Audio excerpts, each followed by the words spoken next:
I never expected an old box of letters to change the shape of my family forever. They were hidden where no one looked anymore. Yellowed envelopes, careful handwriting, names that didn't belong to anyone I knew. At first I thought they were love letters. Then I realized they were apologies. And finally, I understood they were confessions that had waited decades to be read. Every family has silences, but some silences aren't empty. They're full of names never spoken, stories interrupted, and people quietly erased. What happens when the past refuses to stay buried? When ink and paper reveal a life that was deliberately forgotten? Tonight's story isn't about discovery alone. It's about what families choose to hide and what happens when the truth finally decides to be seen. If you found letters proving someone in your family was erased on purpose, would you want to know why? I wasn't looking for answers when I found the box. I was looking for a blanket. The attic had always been a place of delayed decisions. Things were sent there when no one knew what to do with them, or when it was easier not to decide at all. Old furniture, winter coats from decades past, photo albums no one opened anymore, memories stored like clutter.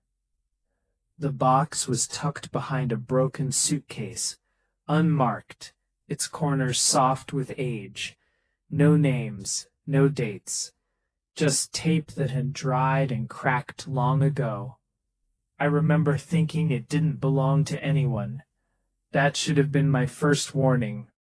When I lifted the lid, the smell rose before the contents came into focus. Paper and time. Ink that had soaked deeply into fibers, refusing to fade completely. The letters were stacked carefully, tied with a ribbon that had once been blue. The handwriting was precise, patient. The kind that takes its time forming every letter, as if afraid of being misunderstood. They weren't addressed to me. They were addressed to my grandmother. That stopped me. My grandmother had been gone for nearly 20 years, yet her presence still shaped our family like a rule no one questioned. She had been firm, proper, and careful with stories. There were things she talked about endlessly and things she never mentioned at all. I had learned early not to ask. The first letter began without affection. Margaret, I don't know if you will ever forgive me for writing again. I sat down on the attic floor, dust clinging to my clothes, and read until my legs went numb. The letter spoke of separation, of choices made under pressure, of consequences accepted quietly. They were not dramatic. They explained. And what they explained didn't fit inside the family I thought I knew. There was a name that appeared again and again, a man's name, not my grandfather's, not anyone I recognized from faded photographs or half-remembered stories. At first, I assumed an affair. Families hide those. I could understand that kind of secrecy, but the tone was wrong. These letters weren't about betrayal. They were about protection. One line stayed with me long after I closed the box. It was the only way to keep him safe. I didn't take the box downstairs that night. I closed it carefully, returned the ribbon to its place, and covered it again. Some discoveries don't want to be rushed.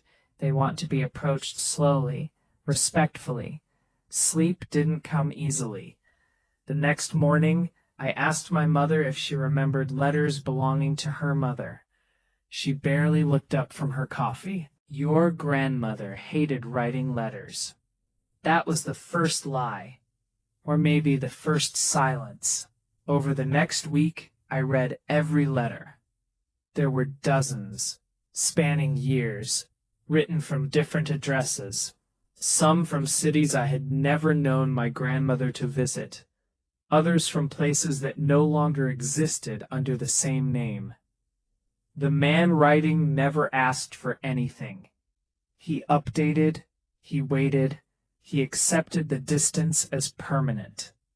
And slowly, a truth began to form that made my hands shake as I held the paper. This wasn't a secret lover.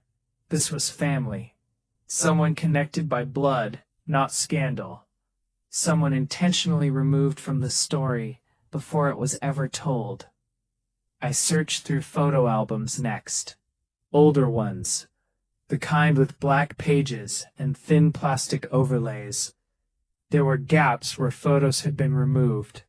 Clean edges, careful work. It wasn't accidental.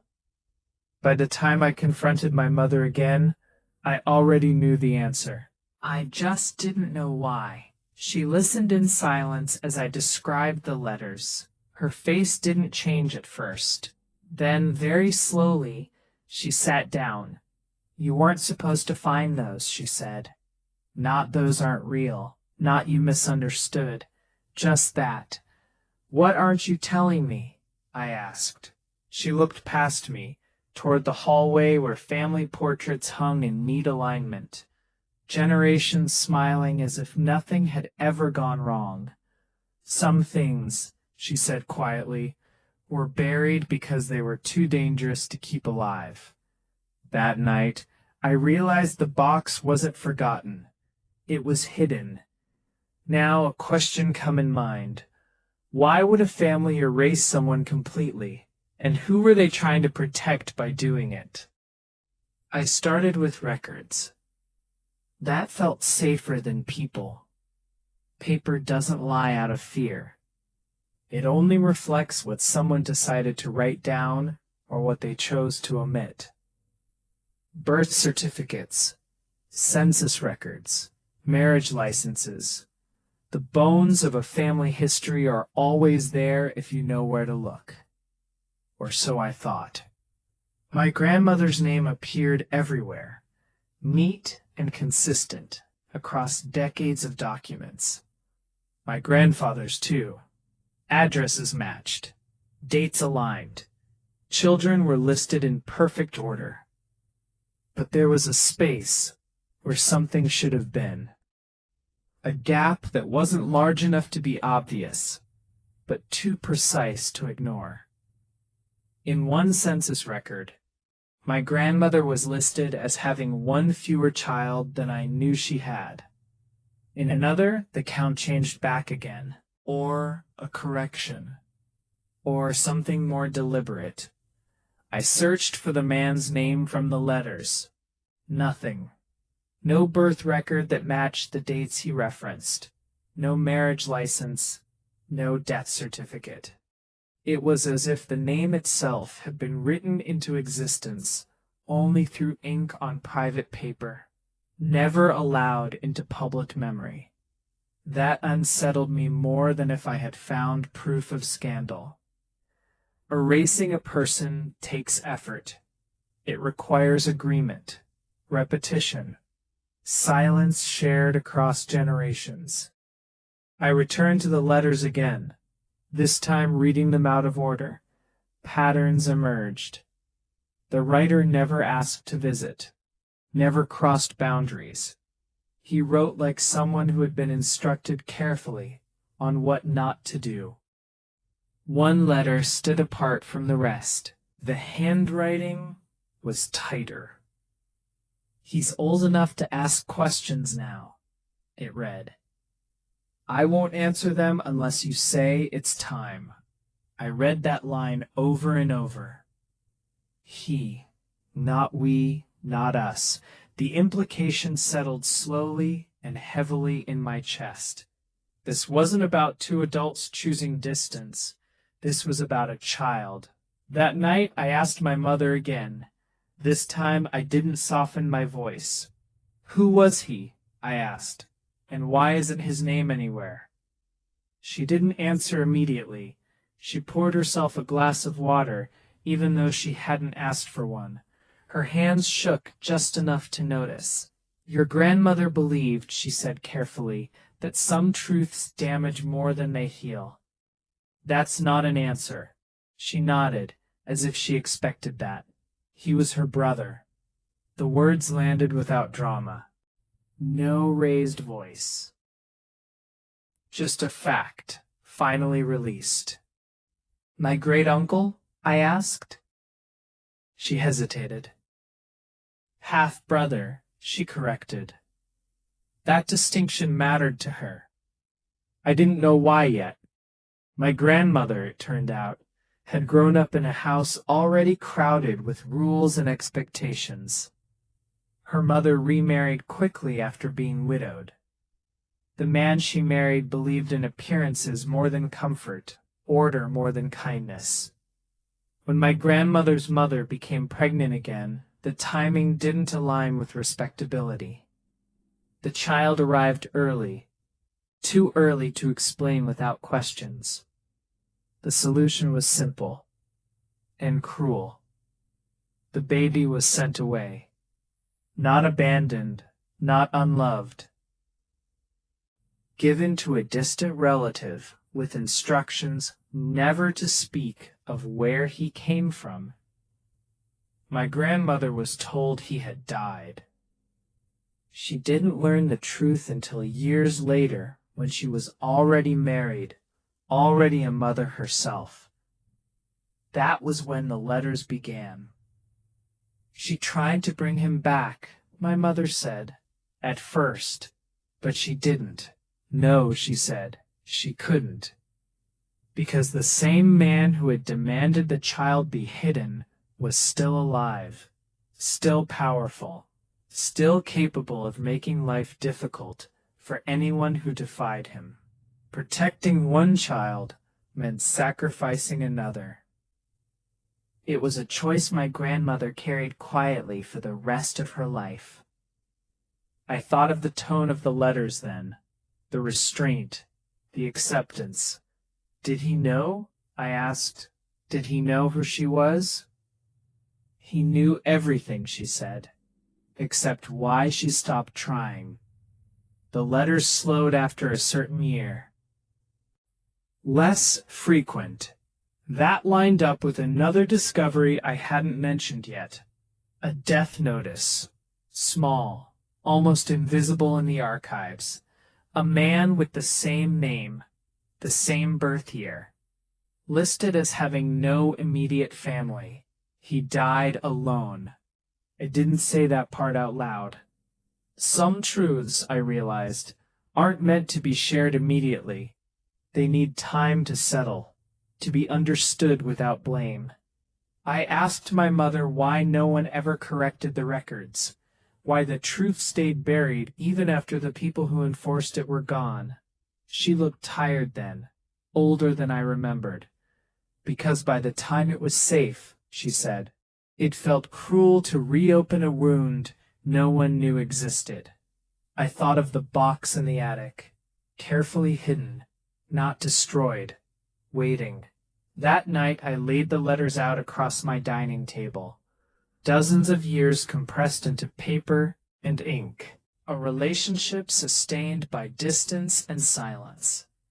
And for the first time, I wondered something that shifted everything. What if he hadn't been erased to protect the family? What if he had been erased to protect a lie?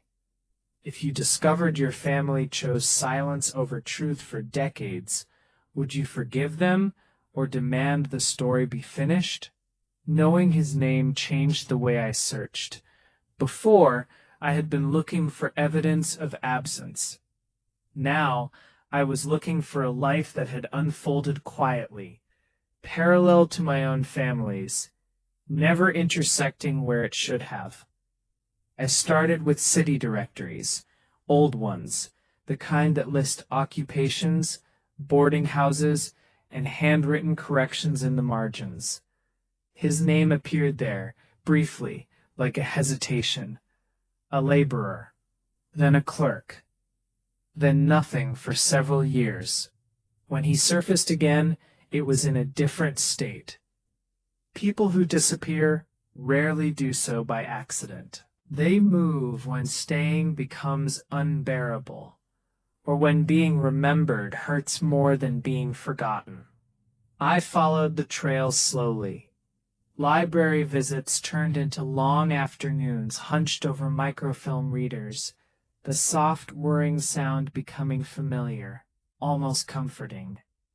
I learned the rhythm of his life through fragments, addresses that changed often, jobs that suggested adaptability rather than ambition. He never stayed anywhere long enough to build roots. One record surprised me, a marriage license. It was dated late, much later than I would have expected. He would have been nearly 50.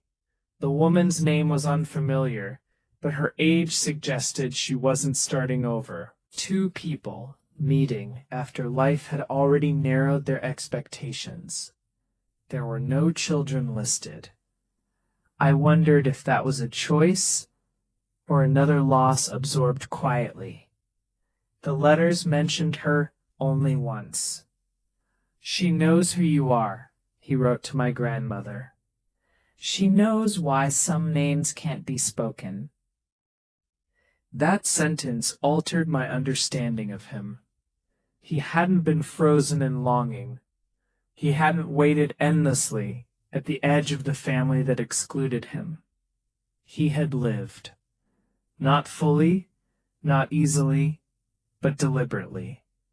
I found an obituary for his wife.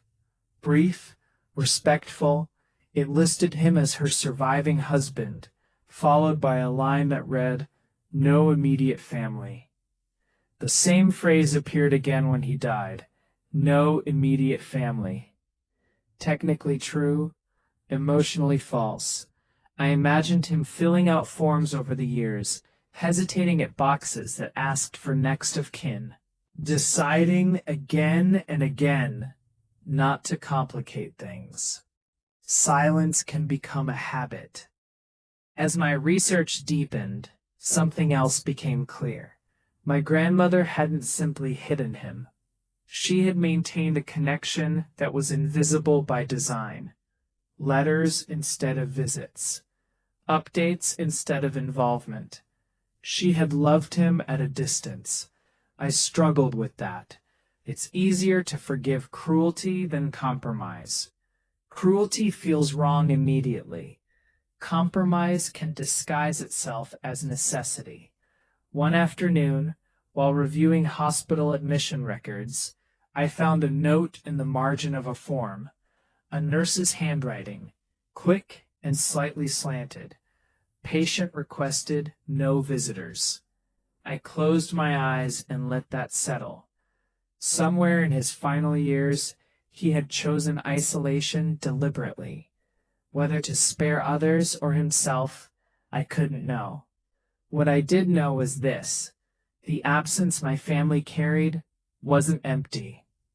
It was occupied by a man who learned early how to live without acknowledgement. I returned to the attic that evening. The box felt lighter now, not because it weighed less, but because it no longer held a mystery. It held a responsibility. Telling this story wouldn't repair what had been lost. It wouldn't give him a childhood returned or decades of belonging restored. But it would end the erasure. I thought of my grandmother then, not as a gatekeeper of secrets, but as a woman trapped between obedience and courage. She had chosen survival, and then, quietly, she had chosen remembrance in the only way she believed was safe. The letters weren't a confession, they were a compromise. I gathered them carefully, placing them in archival sleeves this time, not ribbon. Preservation instead of concealment. The difference mattered. Later that night, I drafted a family tree on a large sheet of paper.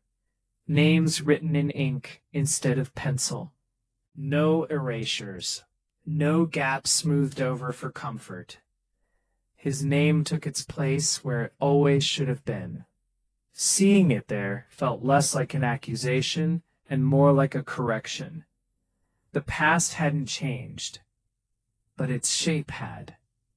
And for the first time since opening the box, I felt certain of one thing. This story wasn't meant to stay in the attic. I wasn't looking for anyone alive. By the time I reached that conclusion, I believed the story had ended where most hidden histories do, with documents, with explanations that arrived too late to matter to the people they would have changed. Then I found a name that didn't belong to the past. Buried in a public record was a reference to an emergency contact. Not a spouse, not a child, a niece. The handwriting was old, but the date wasn't. For a long time I stared at that line, unwilling to trust it. Finding someone alive meant the story would no longer be abstract.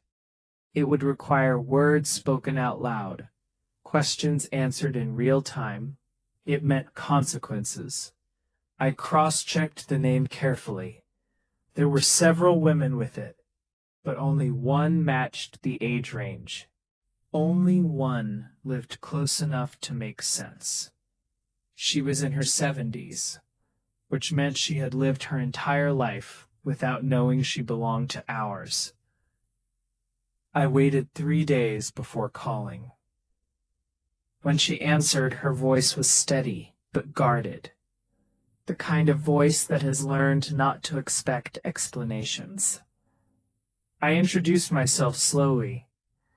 I explained how I had found her name, what I was researching, why I believed we might be related. There was a long silence. Then she said, "I wondered when someone would finally look." We met a week later in her home. It was small, tidy, filled with objects that had been kept rather than replaced. Family photos lined the walls, but they were arranged carefully, never crowded. She offered tea. I noticed her hands didn't shake. "You look like her," she said suddenly. "My grandmother?" I asked. She nodded, around the eyes. She told me her story without interruption. She had grown up knowing her father was different, that there were things he wouldn't discuss, even when asked directly. He taught her independence early, silence as a form of safety. When she found the letters after his death, she recognized my grandmother's name immediately. But she never reached out. "I didn't know if I was allowed," she said simply. That word settled heavily between us. Allowed. She had been living on the edge of our family her entire life, not because she didn't care, but because she had learned that proximity came with conditions she didn't understand. I told her about the attic, about the box, about the letters. She listened, her expression softening with each detail. "He never blamed her," she said. Even at the end, she showed me the one letter he had never sent, never addressed. "If they ever ask about me," it read, "tell them I lived well enough." That sentence broke something open in me. He hadn't wanted recognition. He had wanted peace. Before I left, she asked one question. "Are you going to tell them," she asked, "the rest of your family?" I told her the truth. "Yes," I said, "but carefully."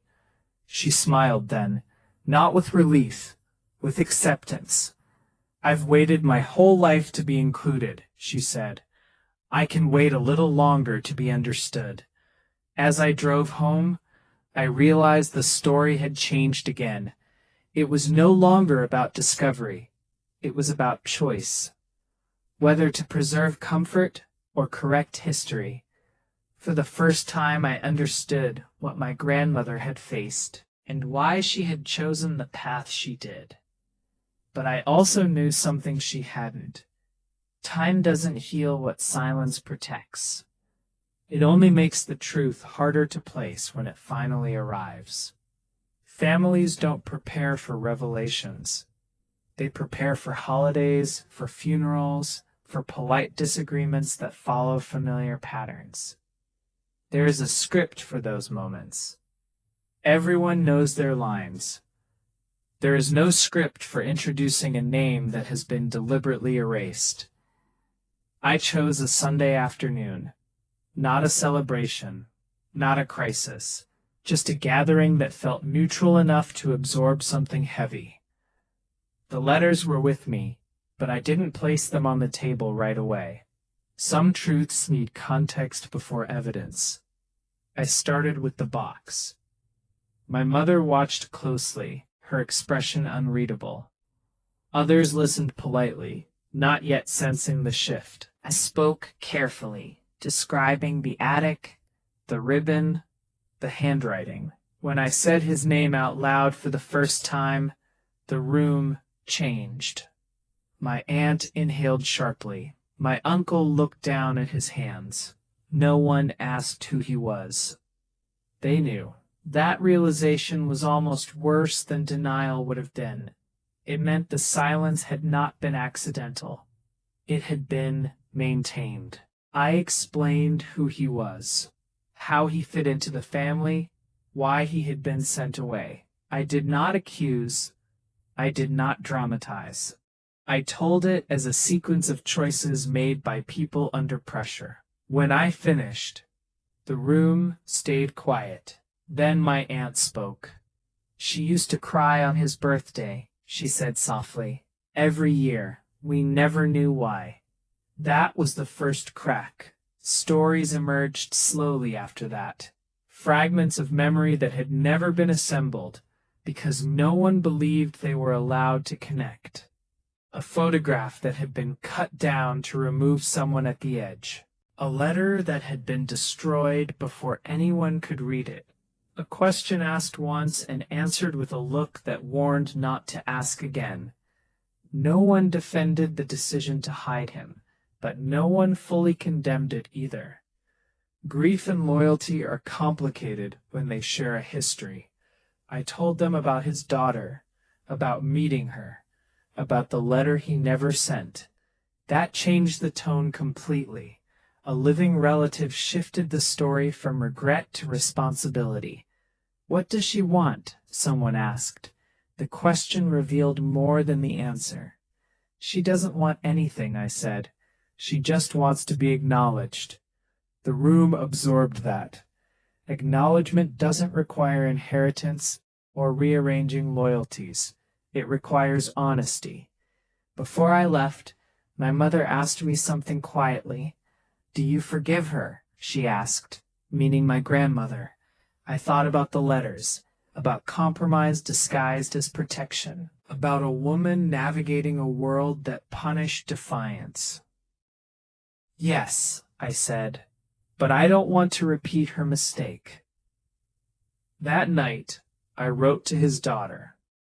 I told her the family knew. I told her the name had been spoken out loud. I told her the story had changed. Her reply came the next morning. "That's all he ever wanted," she wrote, "for the truth to exist somewhere outside silence." I realized then that the story was no longer about the past. It was about what we do once we know better. We decided not to make an announcement. No public declarations. No social media posts reclaiming a lost name. That felt performative. More about easing our discomfort than honoring his life. Remembrance, I was learning, isn't loud. It's precise. The first step was small. We corrected the family tree, not digitally, but physically, ink on paper. A document that could be held, passed down, argued over if necessary. His name stayed. The second step was harder. We went to where he was buried. There was no headstone with his full history, just a marker with dates and a name that had lived too long without witnesses. His daughter met us there. She didn't bring flowers. She brought a chair, unfolded slowly, as if expecting the visit to take time. She told us stories, not dramatic ones, not grievances. How he made coffee too strong. How he never threw anything away until it was beyond repair. How he insisted on fixing things himself, even when it hurt. Listening to her felt like meeting him indirectly. The way you recognize someone through habits rather than photographs.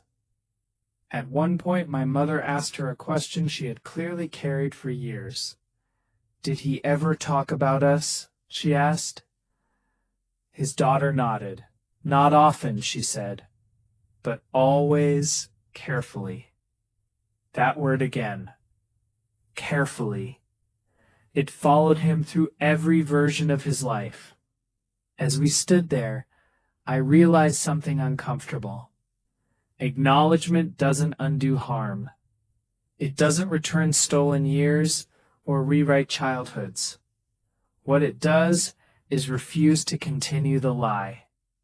And that refusal carries its own weight. On the drive home, my mother was quiet. When she finally spoke, her voice was steady but changed. I thought keeping quiet was kindness. I didn't realize silence could become inheritance.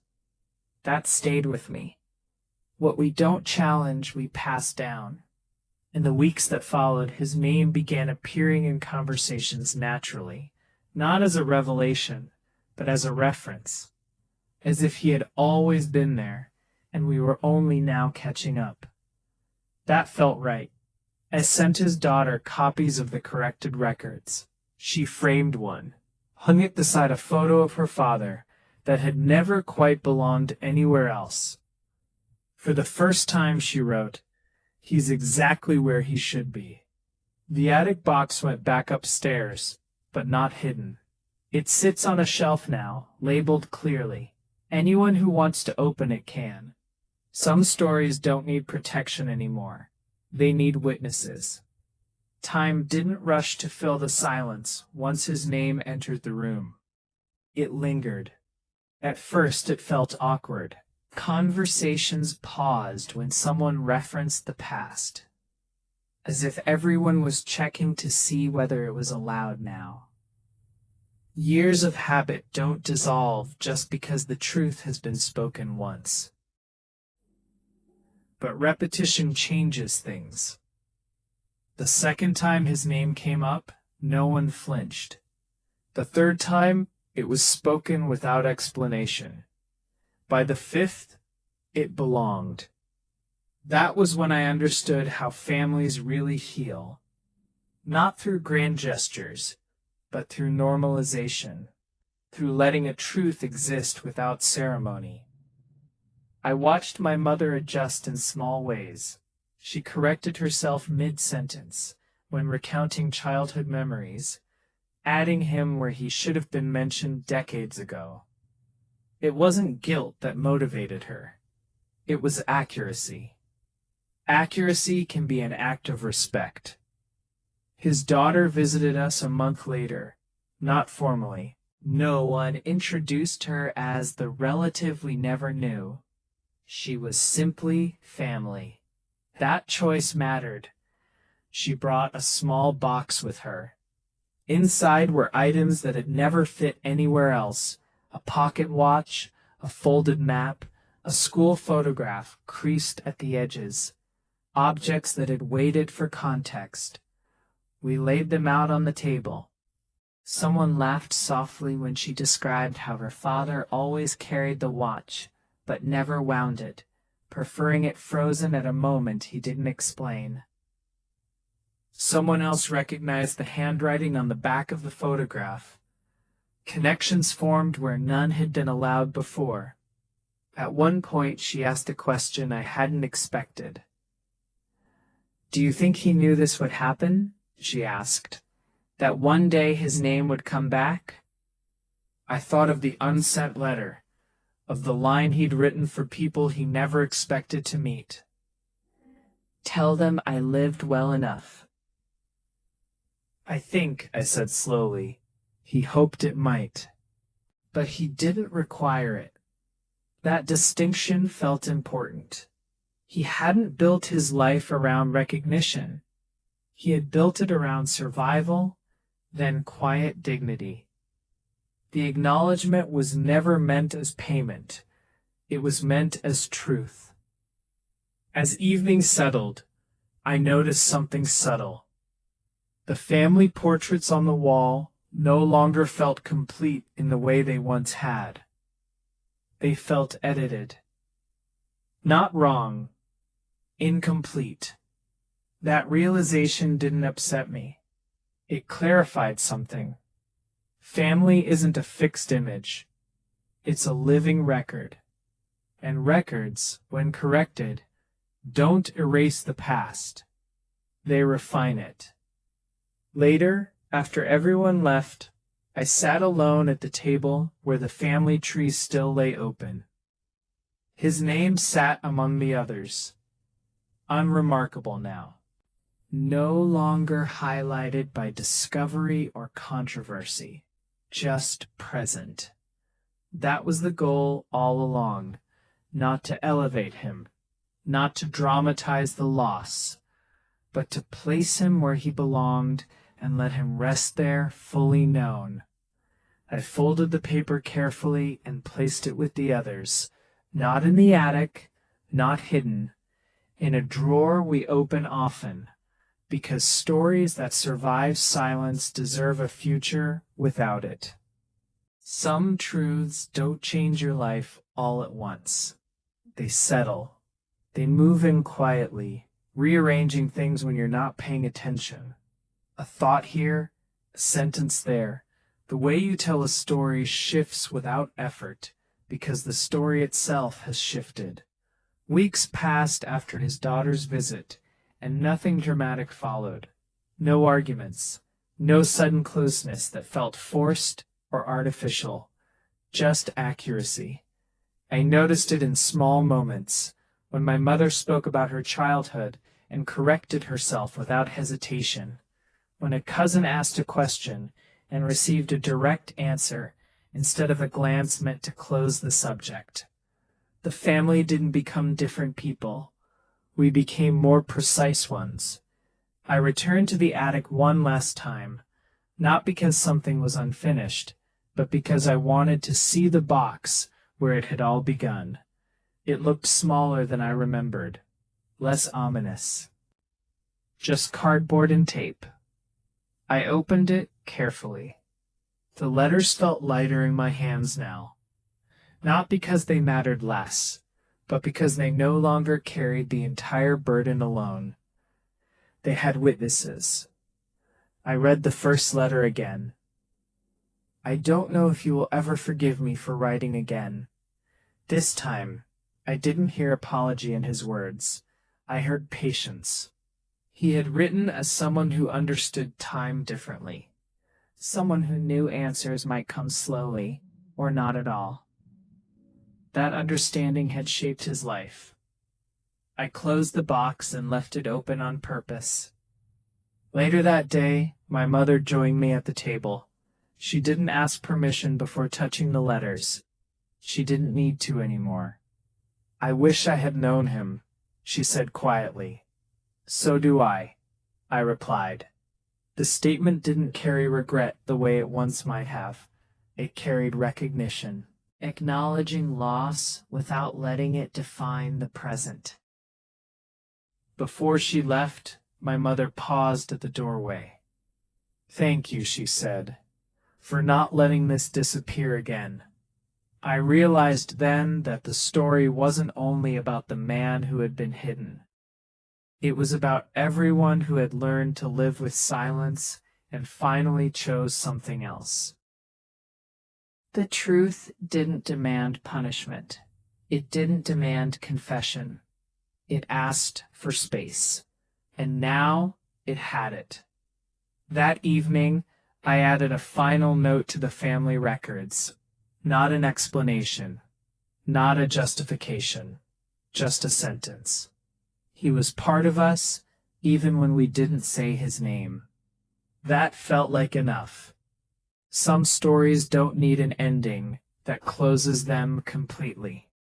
They need an ending that allows them to remain intact and unthreatening.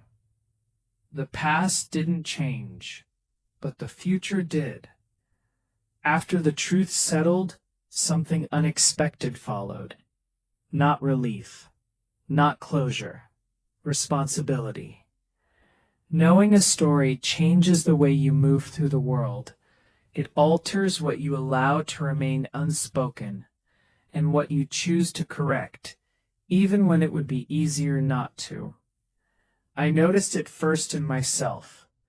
I became more attentive to gaps in conversations, to the moments when someone paused before finishing a thought. Silence no longer felt neutral. It felt intentional, and intention carries weight. When my niece asked about the older photographs in the hallway, I didn't deflect. I told her who everyone was. I included the name that had once been excluded, without explanation or drama. They aren't invested in maintaining distortions they didn't create. That gave me hope. We decided as a family to add one photograph to the wall. Not prominently, not with a plaque or ceremony, just present. His daughter chose it. A black and white image from his early adulthood. He stood slightly apart from the camera, not avoiding it, but not seeking it either. A familiar posture, now that I knew him. We placed the frame where it fit naturally, not where it would draw attention. That placement felt symbolic. Belonging doesn't require emphasis. It requires inclusion. Over time, conversations about the past became more nuanced. People spoke honestly about the fear that had shaped earlier decisions, about the social pressures that made concealment feel necessary. No one excused it, but understanding replaced judgment, and that made room for something quieter and more enduring. Compassion. I stayed in touch with his daughter, not out of obligation, but because it felt natural. We shared ordinary things, weather updates, books, small observations about family traits we now recognized in each other. Connection doesn't always arrive dramatically. Sometimes it slips in through familiarity. One afternoon, she told me something that reframed everything again. He kept every letter, she said, even the ones that hurt. I pictured him folding each page carefully, choosing preservation over bitterness, holding on to proof of connection, however limited it was. That choice mattered. It meant the story had always been waiting, not for permission, for courage. As months passed, the urgency faded, but the accuracy remained. The family tree stayed corrected. The box stayed accessible. The name stayed spoken. That was the real ending. Not a revelation, but a practice. I understood then that families don't just inherit names and stories. They inherit patterns. Silence is one of them. Breaking it once isn't enough. You have to keep choosing differently. There is a moment when a story stops feeling fragile. It no longer needs protection. It no longer feels like it might disappear if spoken incorrectly. That was when I knew this one would last. It happened during an ordinary gathering. No special occasion, just coffee, familiar voices, and the low hum of a house occupied by people who knew one another well. Someone mentioned him by name, not as an explanation, not as a correction, just a reference. The conversation continued without hesitation. No one stiffened. No one glanced around to see who had heard. The name existed comfortably among the others, as though it had always been there. That was the victory. I realized then that silence doesn't end when truth is revealed. It ends when truth becomes normal. The letters remained, of course. I still read them occasionally, not searching for new meaning, but acknowledging the care with which they were written. They were never meant to accuse anyone. They were meant to endure. I understood something else, too. He hadn't written to change the family's mind. He had written to ensure that if the story ever surfaced, it would surface intact. And it had. I added a final entry to my own journal that night. Not about discovery or shock, but about responsibility. About what it means to inherit a truth and choose to keep it alive without spectacle. Truth doesn't need drama to matter. It needs continuity. Weeks later, I mailed a copy of the letters to a local historical archive. Not for public display. For preservation.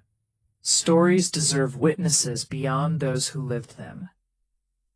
Before sealing the package, I hesitated. Then I added one more page, a brief explanation, neutral, factual, honest, no accusations, no defense, just context. As I dropped it into the mailbox, I felt something release. Not tension. Weight. The kind you don't realize you've been carrying until it's gone. Some stories ask to be told loudly. Others ask to be told correctly. This one had finally been given that respect. And in doing so, it changed the way I understood family, legacy, and the quiet power of truth that waits patiently for its moment. Not to disrupt, but to remain. There was a difference I hadn't anticipated. Once the truth settled into the family, it stopped feeling like my discovery. It became shared. Stories do that when they're finally allowed to breathe. They move from ownership to belonging, from secrecy to structure. I noticed it during a conversation I wasn't even part of. I overheard two relatives discussing family history, filling in details with care instead of avoidance.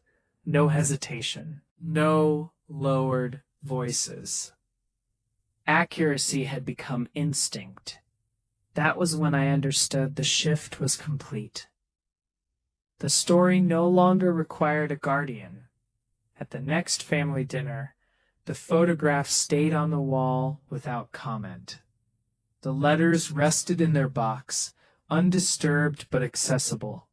No one treated them like fragile artifacts. They were simply part of us. His daughter attended once, not as an introduction, not as a revelation, just as someone with a place at the table. There were no speeches, no emotional declarations. She listened more than she spoke, observing the subtle similarities, the gestures she recognized from her own childhood.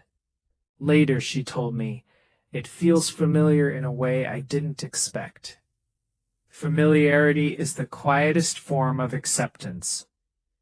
I realized then that the story had achieved something rare. It hadn't forced change. It had invited it, and the family had stepped forward willingly. Silence didn't shatter. It dissolved. The difference mattered. As the evening ended, someone asked about preserving the letters more formally, not to hide them away, but to ensure they lasted. Acid-free sleeves, proper storage, shared access. Care had replaced fear. That was the moment the past stopped feeling dangerous. We weren't protecting ourselves from it anymore. We were protecting it from being lost again. I understood then that the story had finally crossed its last threshold. It wasn't a discovery or a revelation or even a correction. It was inheritance, and we were ready to carry it. There are spaces that hold memory even after the objects are gone. The attic felt different once the box had been moved, not emptier, lighter, as if the air itself no longer needed to hold its breath.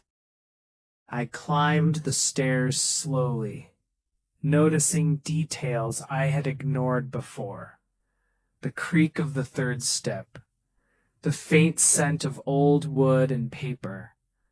These things had always been there, but now they felt like context instead of concealment.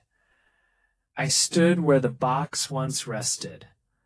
That corner had carried years of restraint, decisions made quietly, names swallowed before they reached the mouth, silence stacked carefully like insulation. And now it was just a corner. That simplicity felt earned. I realized then that silence doesn't vanish on its own. It requires deliberate movement. Someone has to pick it up, examine it, and decide it no longer belongs where it is. That someone had been me, almost accidentally. But it hadn't ended with me. I thought about the man behind the letters, how he had written not knowing if they would ever be read, yet choosing clarity anyway. He hadn't controlled the outcome, only the integrity of his words. That mattered. Integrity is what survives when intention doesn't. Downstairs, the house continued its normal rhythms. Dishes clinked, someone laughed, life unfolded without acknowledging the absence above. And that was the point. The story no longer needed containment. It had moved where stories belong, into memory, into speech, into record. I took one last look around before turning off the light. The attic didn't feel abandoned. It felt finished. Some stories end with a revelation. Others end when the space that once hid them no longer needs to. This one ended quietly, and in that quiet, it finally rested. Stories don't end when the last word is spoken. They end when they no longer need to be explained. Life returned to its ordinary pace, but something subtle had shifted beneath it. Conversations flowed with less hesitation. Memories were shared without editing. The past no longer felt like something that might interrupt the present if handled carelessly. It had taken its place. I thought often about how easily the story could have stayed buried, how close it came to being just another box, another silence passed down like an heirloom no one wanted to examine. But silence doesn't preserve families. Understanding does. The letters now lived where they belonged, protected but available. The photograph remained on the wall, gathering familiarity instead of attention. His name surfaced naturally, woven into stories where it had always belonged. Nothing about it felt heavy anymore. That was the final proof. Truth isn't meant to be carried forever like a burden. It's meant to be set down where it can be seen, so no one has to wonder what they're stepping around. One evening my niece asked a simple question. Why do families keep secrets for so long? I didn't answer immediately. Then I said, because they're afraid the truth will change everything. She thought about it for a moment. Did it? She asked. I smiled. Yes, I said, but not in the way they feared. That was the answer. The truth didn't destroy us. It didn't fracture what existed. It refined it. And refinement lasts longer than silence ever does. As I turned off the lights that night, I felt something close to gratitude, not for the discovery itself, but for what followed. For the way truth, when handled with care, can become something gentle. Some stories arrive loudly. Others wait patiently. This one waited, and when it finally stepped into the light, it didn't demand attention. It asked for remembrance, and that at last was given. Some families carry secrets for generations. Others choose to face them. If you discovered a truth about your family that changed how you saw everything, would you want to know it or let it stay hidden? Share your thoughts in the comments. And if stories like this stay with you long after they end, subscribe and watch the next one coming soon.